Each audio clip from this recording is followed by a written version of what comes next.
Nous, on est un collectif d'une quinzaine de personnes qui se sont montées et se sont rencontrées ici sur la ZAD au moment des expulsions d'octobre. L'objectif, ça a été, après avoir passé du temps au niveau de la Châtaigne, l'objectif a été de monter un collectif pour pouvoir mettre en application toutes les envies qu'on avait au niveau agricole et au niveau également expérimentation de vie en collectif.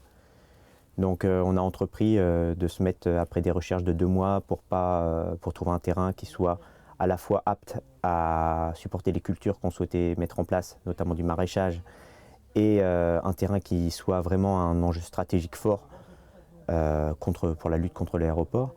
On a décidé de se mettre sur notre parcelle là, qui fait à peu près 2 hectares, 2 hectares 5.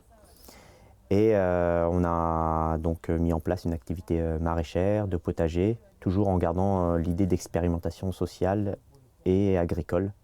Donc notamment permaculture, butte lasagne, spirale aromatique, spirale à écosystème différencié, etc. Sur l'ensemble des personnes qui sont là, il y avait seulement 2 personnes qui avaient fait du jardin et on fait le retour sur la fin de la saison agricole qu'on a commencé donc par les semis en février, enfin par les plants. On arrive à une satisfaction assez forte puisqu'on doit bien avoir un bon tiers d'autonomie alimentaire sur l'année qui a été produit dans le jardin, qui était une zone qui normalement n'est pas propice au maraîchage selon les critères de l'installation classique, parce que c'est argileux, parce que c'est acide, parce que c'est pas des sols qui se réchauffent vite, c'est pas des sols drainants.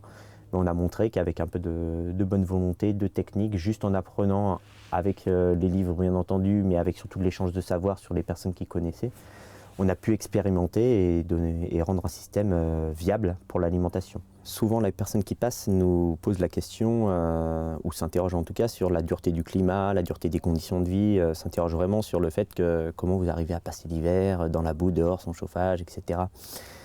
Ces questions-là, enfin, on n'y réfléchit pas en fait. Quand on est sur place, on sait pourquoi on y est, on a fait la décision d'y venir, on a quitté souvent le travail, le confort de vie, etc. Mais ici, on a trouvé un autre confort de vie, qui est un confort de vie qui est celui de l'adéquation des idées avec les actes. Et ça, toute l'énergie positive qui se dégage sur la zone contrebalance largement toutes les petits désagréments qu'il pourrait y avoir en termes climatiques ou d'inconfort. Voilà, devoir aller chercher l'eau au puits, devoir aller faire son bois pour se chauffer, etc. Ne pas avoir l'énergie nucléaire, etc. Toutes ces choses-là, au final, elles sont compensées par la richesse des relations qui existent sur place, par l'énergie qui se dégage. Et cette énergie, elle est vraiment collective et elle est partagée par tous, que ce soit par nous, collectif agricole, qui avons choisi vraiment l'occupation potagère et agricole pour moyen de lutte, mais également avec tous les autres copains et camarades qui ont choisi d'autres modes d'occupation du territoire, qu'elles soient par des expérimentations sociales comme l'université populaire qui existe au Haut-Fait, comme des gens qui rayonnent par des types d'actions contre les dominations entre les personnes, mais également entre les hommes et les animaux, ce qu'on appelle l'antispécisme. Et les dominations entre les personnes, ça peut être autant l'antisexisme que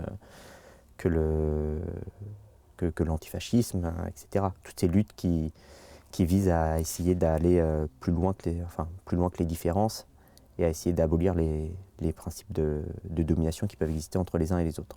Il y a vraiment une diversité de personnes qui viennent de tout horizon, que ce soit du milieu cadre moyen, etc., du milieu rural, du milieu urbain, du milieu ouvrier, enfin il y a un peu de toutes les personnes qui sont là. Et pourquoi qu'est-ce qu'ils viennent défendre ici? Ils viennent principalement lutter contre le monde de l'aéroport, à mon avis, plus que contre l'aéroport lui-même. Alors l'aéroport, il ne faut pas voir ça comme un prétexte, c'est pas un prétexte. L'aéroport, la lutte contre l'aéroport, c'est un emblème, ce qui est complètement différent. Donc lutter contre l'aéroport, c'est lutter contre un projet emblématique de ce qu'on critique de manière plus générale. Mais bien sûr que lutter uniquement contre l'aéroport, ça n'aurait pas de sens pour nous. Ce pourquoi on lutte, c'est contre le monde qui va avec, l'urbanisation, la métropolisation, dont un bel exemple là, entre Nantes et Saint-Nazaire, contre le grand projet, les grands gâchis d'argent public, contre toutes ces choses-là, mais également bien sûr contre toutes les inégalités existantes. Et ça, c'est vrai que si on s'arrêtait uniquement à l'aéroport, on n'en parlerait pas nécessairement.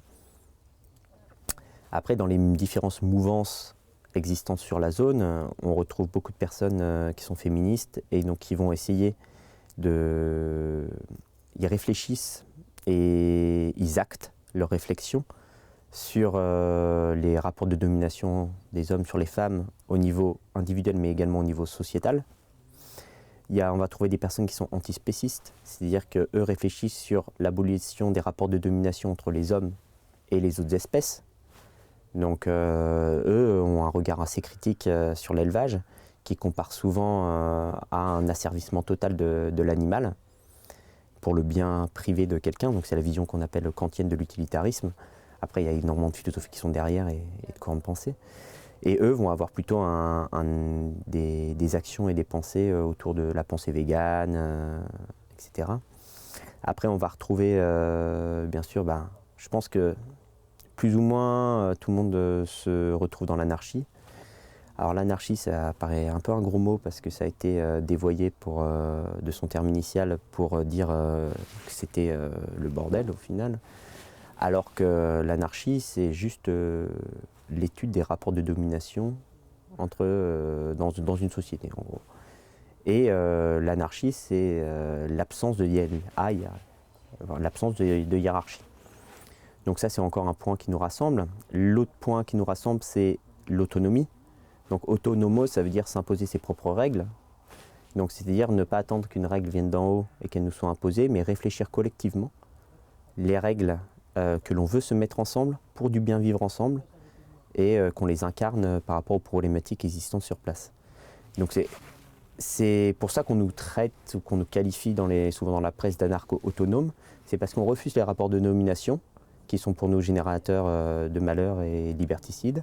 Et à la fois, on est autonome, on cherche de l'autonomie, qu'elle soit décisionnelle, s'imposer ses propres règles, ses propres lois, mais qu'elle soit également alimentaire, ce pourquoi les projets agricoles, ou qu'elle soit énergétique, ce pourquoi le projet d'éolienne, etc., etc.